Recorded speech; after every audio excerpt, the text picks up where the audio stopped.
আজি আমি দশম শ্ৰেণীৰ পোহৰ প্ৰতিফলন আৰু প্ৰতিসৰণ এই অধ্যায়টোৰ আৰু এটা ক্লাছ আৰম্ভ কৰিবলৈ লৈছোঁ। এই ক্লাছটোত আমি গোলাকাৰ দাপোনৰ চিহ্ন প্ৰথা এই বিষয়ে আলোচনা কৰিম। চিহ্ন প্ৰথা মানে কি? গোলাকাৰ দাপোনসমূহৰ সন্মুখত তুমি যেতিয়া মানে লক্ষ্যবস্তু থবা তেতিয়া তাৰ কি হয়, প্ৰতিবিম্ব এটা গঠন হ'ব। গতিকে এই লক্ষ্যবস্তুৰ অৱস্থান, এইফালে প্ৰতিবিম্বৰ অৱস্থান, তাৰপিছত তোমাৰ ফকাছ বিন্দু, ভাজ কেন্দ্ৰ, এইবিলাকৰ দূৰত্ববিলাক আমি কি কৰিব লাগে, জুখিব লাগে, জোখাৰ প্ৰয়োজন হয়। গতিকে এই জুখিব যাওঁতে তাৰ মানবিলাক আমি ধনাত্মক হিচাপে ল'ম নে ঋণাত্মক হিচাপে ল'ম, সেইবোৰৰ ওপৰত কিছুমান নিয়মৰ ওপৰত ভিত্তি কৰি আমি কি কৰোঁ, সেই ধনাত্মক ঋণাত্মক এই ৰাশিবিলাক নিৰ্ধাৰণ কৰোঁ। গতিকে সেই যিটো পদ্ধতিৰ সহায়ত আমি এই ধনাত্মক ঋণাত্মক কথাটো ধাৰণাটো আমি ল'ব পাৰোঁ, কোনটো ৰাশি ধনাত্মক হ'ব, কোনটো ৰাশি ঋণাত্মক হ'ব, সেই মানে পদ্ধতিটোক আমি চিহ্ন প্ৰথা বুলি কওঁ। গতিকে দাপোনখন, গোলাকাৰ দাপোনখন অৱতল হওক বা উত্তল হওক, দুয়োখন দাপোনৰ কাৰণে চিহ্ন প্ৰথাটো একেই হ'ব। গতিকে এই চিহ্ন প্ৰথাত যিবিলাক নিয়ম আছে সেই নিয়মবোৰ আমি জানিব লাগিব, তেতিয়াহে তোমালোকে কি কৰিব পাৰিবা, তাৰ ৰাশিবিলাক কোনখন দাপোনৰ ক্ষেত্ৰত কোনটো ৰাশি ধনাত্মক ৰাশি বুলি ধৰা হয়, কোনটো ঋণাত্মক বুলি ধৰা হয়, সেইটো মানে তোমালোকে নিজেই গম পাবা। গতিকে সেই নিয়মবিলাক হ'ল, দাপোনৰ মূল বিন্দুক মেৰু আৰু মুখ্য অক্ষক স্থানাংক পদ্ধতিৰ x অক্ষ হিচাপে লোৱা হয়। এইটো হ'ল এটা নিয়ম। স্থানাংক পদ্ধতি মানে তোমালোকে ইতিমধ্যে স্থানাংক জ্যামিতিত এইটো বস্তু গম পাইছা যে x আৰু y অক্ষ আমি দুডাল ল'ব লাগে, য'ত x অক্ষডাল আনুভূমিক অক্ষডালক x অক্ষ বুলি কওঁ আৰু যিডাল উলম্ব অক্ষ থাকে সেইডালক y অক্ষ বুলি আমি ধৰি লওঁ। ইয়াতে গোলাকাৰ দাপোনৰ ক্ষেত্ৰত যিটো মেৰু আৰু ভাস্কেন্দ্ৰ সংযোগী কাল্পনিক ৰেখা এডাল আমি মানে কনচিডাৰ কৰি লওঁ, সেইডালক আমি মুখ্য অক্ষ বুলি কওঁ। এতিয়া ইয়াতে মুখ্য অক্ষডালক আমি স্থানাংক পদ্ধতিৰ x অক্ষ হিচাপে কি কৰি ল'ম, কনচিডাৰ কৰি ল'ম। সেইটো হ'ল এটা নিয়ম। দ্বিতীয় নিয়ম হ'ব, লক্ষ্যবস্তুটো সদায় দাপোনৰ বাওঁফালে ৰখা হয়। যেতিয়া ৰশ্মিচিত্ৰ অংকন কৰি আমি গোলাকাৰ দাপোনখনত প্ৰতিবিম্ব অৱস্থান নিৰ্ণয় কৰিম, তেতিয়া লক্ষ্যবস্তুটো দাপোনখনত সদায় বাওঁফালে স্থাপন কৰা হয়। তৃতীয়তে কি হ'ব, মুখ্য অক্ষৰ সমান্তৰাল সকলো দূৰত্ব দাপোনৰ মেৰুৰ পৰা জোখা হয়। গতিকে এতিয়া কি হয়, ধৰি লোৱা লক্ষ্যবস্তুটো দাপোনৰ সন্মুখত তুমি ৰাখিছা, সেইটোক আমি ক'ত ৰাখোঁ, যেতিয়া আমি ৰশ্মিচিত্ৰ অংকন কৰি পেলাই আমি অলৰেডি আগৰ ক্লাছবিলাকত যে অধ্যয়ন কৰিছোঁ ৰশ্মিচিত্ৰ অংকন পদ্ধতিত, তাতে যেতিয়া আমি লক্ষ্যবস্তুটো স্থাপন কৰিছোঁ, তেতিয়া আমি সেইটো কি কৰিছোঁ, মুখ্য অক্ষৰ ওপৰত স্থাপন কৰিছোঁ, হয়নে?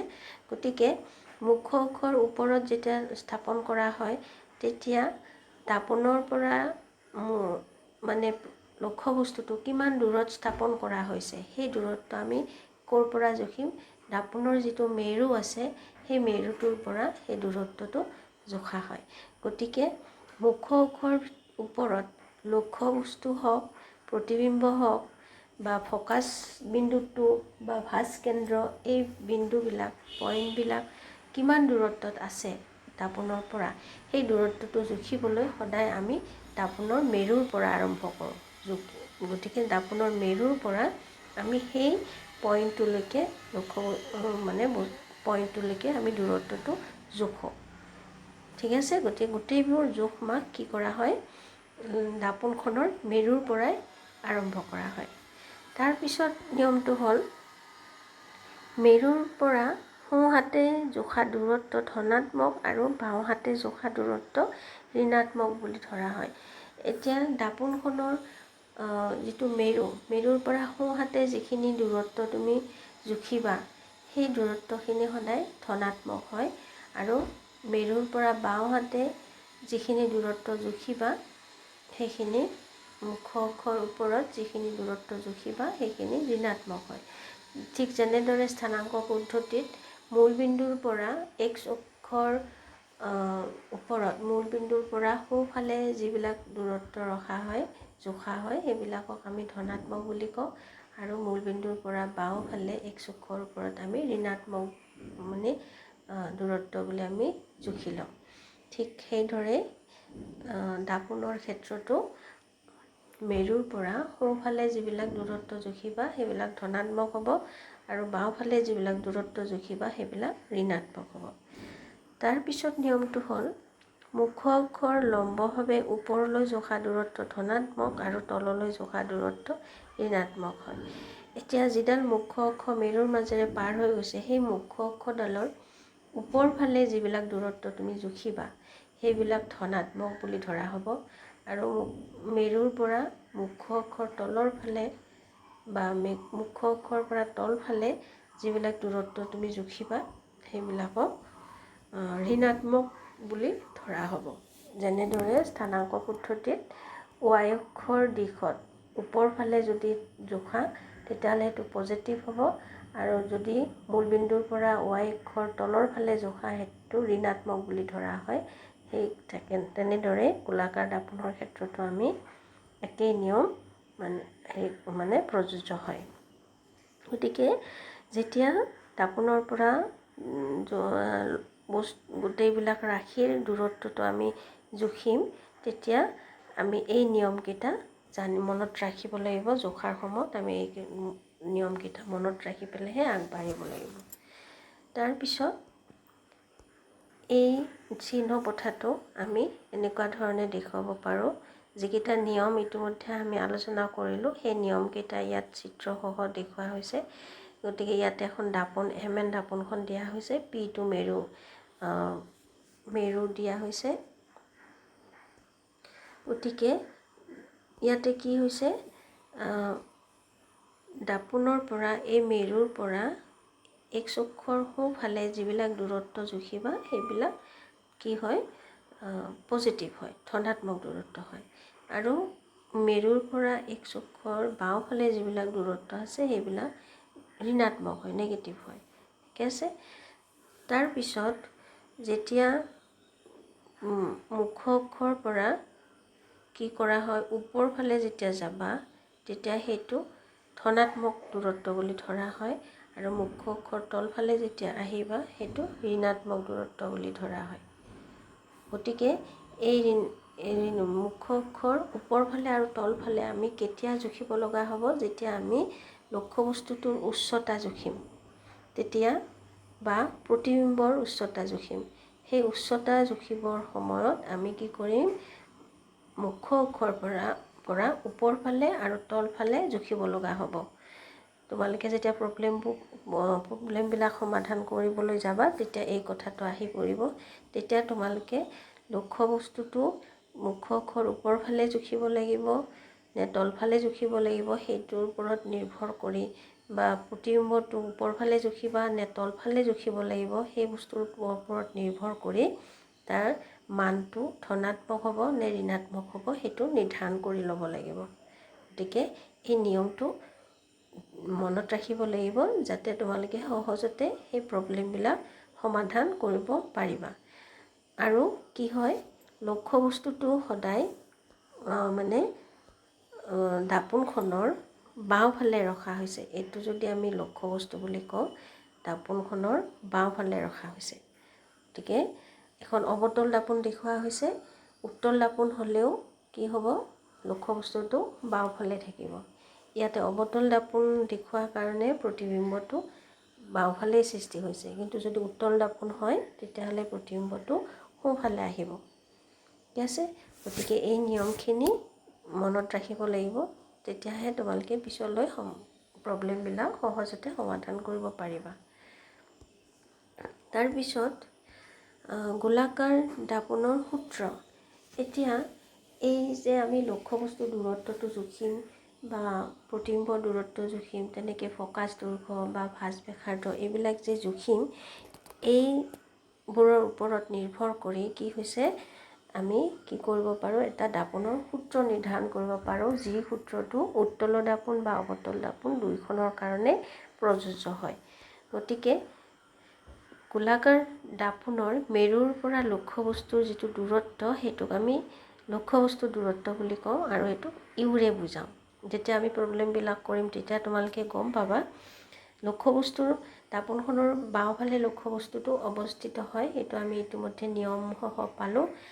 সেই যেতিয়া লক্ষ্যবস্তুটো তুমি অৱস্থিত কৰিবা তেতিয়া দাপোনৰ মেৰুৰ পৰা লক্ষ্যবস্তুটোৰ দূৰত্বটো জুখিব লাগিব। সেই দূৰত্বটোক আমি লক্ষ্যবস্তুৰ দূৰত্ব বুলি ক'ম আৰু সেইটোক চিম্বলিকেলি আমি ইউৰে বুজাওঁ।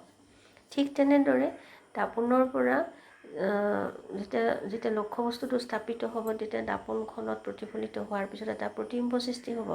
এতিয়া প্ৰতিবিম্বটো ক'ত সৃষ্টি হ'ব সেই দূৰত্বটো আমি মেৰুৰ পৰা জুখিম।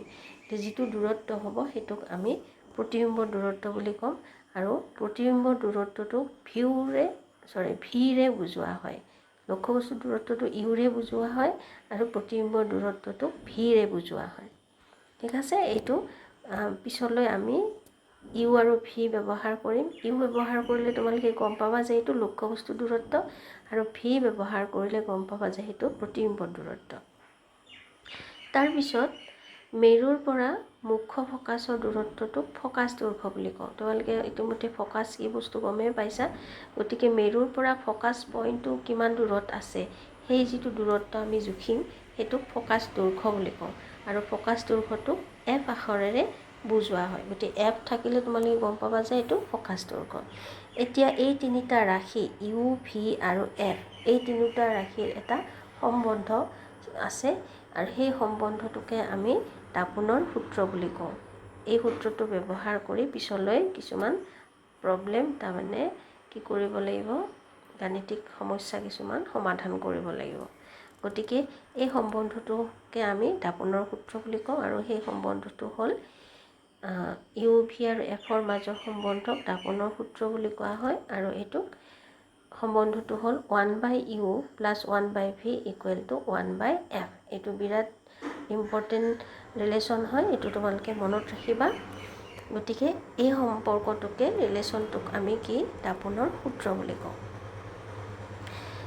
এই সূত্ৰটো লক্ষ্যবস্তুৰ যিকোনো অৱস্থানৰ বাবে সকলো অৱস্থাতে গোলাকাৰ দাপোনখন সকলো গোলাকাৰ দাপোনৰ কাৰণেই প্ৰযোজ্য হ'ব। দাপোনখন উত্তল দাপোন হওক বা অৱতল দাপোন হওক, দুয়োখন দাপোনৰ কাৰণেই লক্ষ্যবস্তুৰ যিকোনো অৱস্থানৰ কাৰণে 1/u + 1/v = 1/f এই সম্বন্ধটো সত্য হ'ব, প্ৰযোজ্য হ'ব দুয়োখন দাপোনৰ কাৰণে। ঠিক আছে, গতিকে এইটো বিৰাট ইম্পৰ্টেণ্ট ৰিলেশ্যন, তোমালোকে মনত ৰাখিবা। তাৰপিছত গোলাকাৰ দাপোনৰ বিবৰ্ধন। এতিয়া গোলাকাৰ দাপোনৰ সূত্ৰটো পালোঁ। লক্ষ্যবস্তু এটা ৰাখিলে তাৰ পিছত এটা প্ৰতিবিম্ব সৃষ্টি হ'ব আৰু লক্ষ্যবস্তুৰ দূৰত্ব আৰু প্ৰতিবিম্বৰ দূৰত্ব আৰু দাপোনখনৰ ফকাছৰ মাজৰ যিটো সম্বন্ধ সেইটো আমি গম পালোঁ।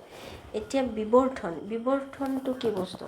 বিবৰ্ধন মানে হৈছে দাপোনখনত সন্মুখত লক্ষ্যবস্তু এটা ৰখাৰ পিছত যিটো প্ৰতিবিম্ব সৃষ্টি হ'ব সেই প্ৰতিবিম্বটো লক্ষ্যবস্তুতকৈ কিমান সৰু বা কিমান গুণে সৰু বা কিমান গুণে ডাঙৰ, এই যিটো জোখ সেই মাত্ৰাটোকে আমি বিবৰ্ধন বুলি কওঁ। এতিয়া বিবৰ্ধন কি? এইটো কি কৰা হৈছে, গোলাকাৰ দাপোনে উৎপন্ন কৰা বিবৰ্ধনে প্ৰতিবিম্বটোৰ লক্ষ্যবস্তুৰ আকাৰৰ সাপেক্ষে কিমান গুণে ডাঙৰ বা সৰু তাকে বুজায়। ইয়াক প্ৰতিবিম্বৰ উচ্চতা লক্ষ্যবস্তুৰ উচ্চতাৰ অনুপাতেৰে প্ৰকাশ কৰা হয়। ইয়াক সাধাৰণতে এম আখৰেৰে বুজোৱা হয়। এতিয়া বিবৰ্ধনটোক আমি এম আখৰেৰে চিহ্নিত কৰোঁ আৰু এইটোক আমি কেনেকৈ নিৰূপণ কৰোঁ? প্ৰতিবিম্বৰ উচ্চতা আৰু লক্ষ্যবস্তুৰ উচ্চতাৰ যিটো অনুপাত সেই অনুপাতটোৰে আমি বিবৰ্ধনটো সূচাওঁ। মানে যদি লক্ষ্যবস্তুৰ উচ্চতা h হয় আৰু প্ৰতিবিম্বৰ দূৰত্ব যদি h' হয় তেতিয়াহ'লে h'/h এই যিটো অনুপাত এই অনুপাতটোৰে বিবৰ্ধনটো বুজোৱা হয়। গতিকে m = প্ৰতিবিম্বৰ উচ্চতা h' লক্ষ্যবস্তুৰ উচ্চতা h। m = h'/h। গতিকে এই সূত্ৰটো তোমালোকে মনত ৰাখিবা, বিৰাটেই ইম্পৰ্টেণ্ট ৰিলেশ্যন হয় এইটো। গতিকে এই সূত্ৰটো মনত ৰাখিলে তোমালোকে বিবৰ্ধন সম্পৰ্কীয় যিবিলাক গাণিতিক সমস্যা পাবা সেইবিলাক সমাধান কৰিব পাৰিবা। ইয়াৰ উপৰি বিবৰ্ধনটো আৰু এটা পদ্ধতিৰে নিৰূপণ কৰা হয়, প্ৰকাশ কৰিব পাৰি, য'ত লক্ষ্যবস্তুৰ উচ্চতা আৰু লক্ষ্যবস্তুৰ দূৰত্ব আৰু প্ৰতিবিম্বৰ দূৰত্বৰ অনুপাত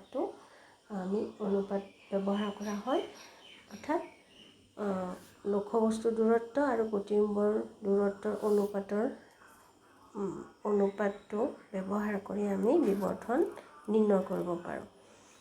গতিকে লক্ষ্যবস্তুৰ দূৰত্ব u আৰু প্ৰতিবিম্বৰ দূৰত্ব vৰ লগতো মেগনিফিকেশ্যন অৰ্থাৎ বিবৰ্ধনৰ সম্পৰ্ক এটা আছে, আৰু এই সম্পৰ্কটো এইদৰে প্ৰকাশ কৰিব পাৰোঁ, যিটো আমি যদি লক্ষ্যবস্তু আৰু প্ৰতিবিম্বৰ দূৰত্বৰ দ্বাৰা বিবৰ্ধনটো প্ৰকাশ কৰিব খোজোঁ, তেতিয়াহ'লে তাক আমি m=-v/u ৰে দেখুৱাব পাৰোঁ। গতিকে তোমাৰ কি হয়, u আৰু vৰ লগত মেগনিফিকেশ্যনৰ সম্পৰ্ক আছে, সেইটোক আমি কি কৰিব পাৰোঁ, প্ৰতিবিম্বৰ দূৰত্ব আৰু লক্ষ্যবস্তুৰ দূৰত্বৰ অনুপাত হিচাপে mটো আমি দেখুৱাব পাৰোঁ, m=-v/u। এইটো হৈছে লক্ষ্যবস্তুৰ দূৰত্ব আৰু প্ৰতিবিম্বৰ দূৰত্বৰ দ্বাৰা গোলাকাৰ দাপোনৰ বিবৰ্ধনটো আমি নিৰ্ণয় কৰিব পাৰোঁ। ঠিক আছে, গতিকে আমি দুটা সম্বন্ধ পালোঁ যাৰ দ্বাৰা বিবৰ্ধনটো নিৰ্ণয় কৰিব পাৰোঁ। এটা হ'ল m=h'/h,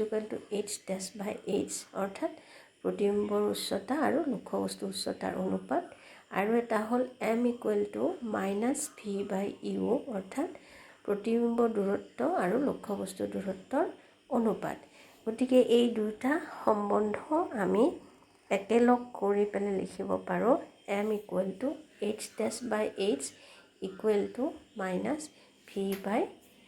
-v/u। গতিকে এই সম্বন্ধখিনি মনত ৰাখি পেলাই আমি কি কৰিব পাৰিম, বিভিন্ন গাণিতিক সমস্যা আমি সমাধান কৰিব পাৰিম। সেইখিনি ভালকৈ পঢ়ি ল'বা। নেক্সট ক্লাছত আমি কি কৰিম, এই গোলাকাৰ দাপোনৰ সূত্ৰ আৰু বিবৰ্ধনৰ এই যে সম্পৰ্কবিলাক আমি পালোঁ, এইবিলাক ব্যৱহাৰ কৰি গোলাকাৰ দাপোনৰ বিভিন্ন গাণিতিক সমস্যা আমি সমাধান কৰিম। ঠিক আছে।